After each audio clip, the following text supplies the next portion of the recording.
What are hungry Americans going to do when the food banks don't have any more food for them?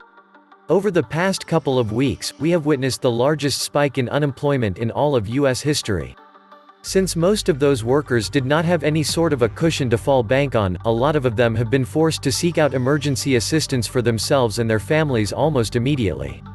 Of course, our national network of food banks was not built to handle this sort of a scenario, and as you will see below, many of them are already starting to run out of food.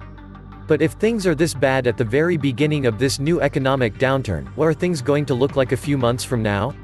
It is imperative for people to understand that we are now in uncharted territory. At this point, even the head of the IMF is warning that this new economic crisis will be way worse than the last recession. The coronavirus pandemic has created an economic crisis like no other, one that is way worse than the 2008 global financial crisis, the International Monetary Fund's top official said Friday. Never in the history of the IMF have we witnessed the world economy come to a standstill, Kristalina Georgieva, managing director of the IMF, said at a news conference.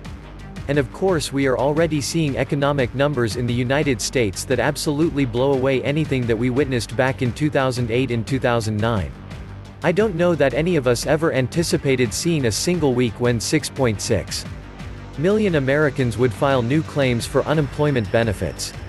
As this coronavirus shutdown continues all over the nation, U.S. economic numbers will continue to be nightmarish for the foreseeable future.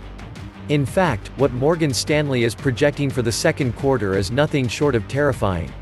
Following Friday's report, Ellen Zentner, chief U.S. economist at the New York-based investment bank Morgan Stanley, lowered her growth forecast for second quarter gross domestic product to -38% on an annualized basis.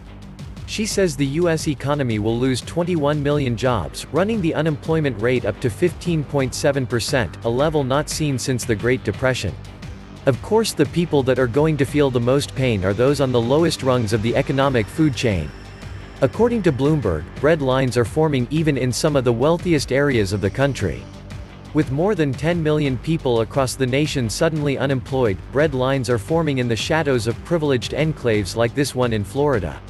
For the past 2 weeks, the kitchen staff at Howley's has been cooking up free meals. The other day it was smoked barbecue chicken with rice and beans, and salad, for thousands of laid-off workers from Palm Beach's shuttered restaurants and resorts.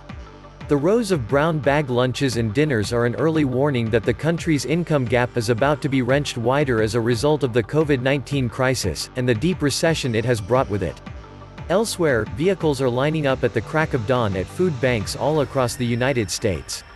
Feeding America is the largest food bank network in the nation, and the demand that they are seeing right now is unprecedented. Millions of people newly unemployed mean food banks, food pantries and soup kitchens are seeing a flood of new clients appearing at their doors, just as supplies are dwindling because of growing demand from consumers stuck at home.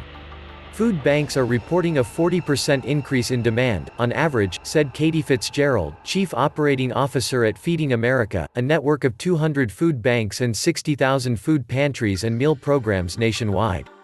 Some say they are seeing double to quadruple the number of people asking for help. Unfortunately, this is happening at the same time that donations to food banks are way down. Feeding America locations are usually heavily supplied by major retailers, and right now those retailers are having a really difficult time keeping their own shelves stocked. As a result, Fitzgerald is warning that some Feeding America locations may soon not have enough food to distribute. Food banks could very well get so low on their inventories that they would not have enough food to distribute, she said. Louisiana has become one of the national hotspots of the coronavirus outbreak, and things there are particularly dire. In fact, the head of the Greater Baton Rouge Food Bank says that his facility only has a few weeks left of food. Mike Manning, president of the food bank, said its usual sources of food for the needy in 11 parishes are drying up, as residents stock up their refrigerators and shelves at home during the coronavirus pandemic. Our inventory is down significantly, Manning said Thursday. We're looking at a few weeks left of food, unless we can find relief from the federal government in Feeding America, a national network of more than 200 food banks. But at least they haven't had to turn anyone away yet. At the Greater Pittsburgh Community Food Bank, hundreds of vehicles have been turned away in recent days. The Greater Pittsburgh Community Food Bank provided food to about 4,000 vehicles at 3 recent events, but had to turn hundreds away. traffic was backed up for miles, said Lisa Scales, the agency's CEO. On Monday, 40 cars had already lined up by 9 a.m. Eastern Time, even though distribution didn't start until noon. More than 800 vehicles ended up receiving boxes of groceries. The longer this coronavirus shutdown lasts, the deeper the desperation is going to become. And even once the shelter-in-place orders have finally been lifted, one recent survey found that most Americans plan to continue to hunker down. A majority of Americans are hunkering down and say they will continue to social distance or stay at home even if lockdown orders are lifted, according to a new poll. While 87% of the American public is staying home, regardless of whether or not it's mandated by state or local municipalities, most plan on continuing to do so for all of April, according to the poll taken by the Huffington Post YouGov survey. So the truth is that there will not be a return to normal anytime soon. As long as a substantial portion of the population is afraid of the coronavirus, economic behavior is simply not going to go back to old patterns. And the same survey that I just quoted found that a staggering 62% of all Americans believe that this pandemic will have lasting effects on the nation. Only about 1/4 of Americans say they expect things will soon go back to normal in the country, with 62% foreseeing lasting effects on the nation. The rest are unsure what will happen.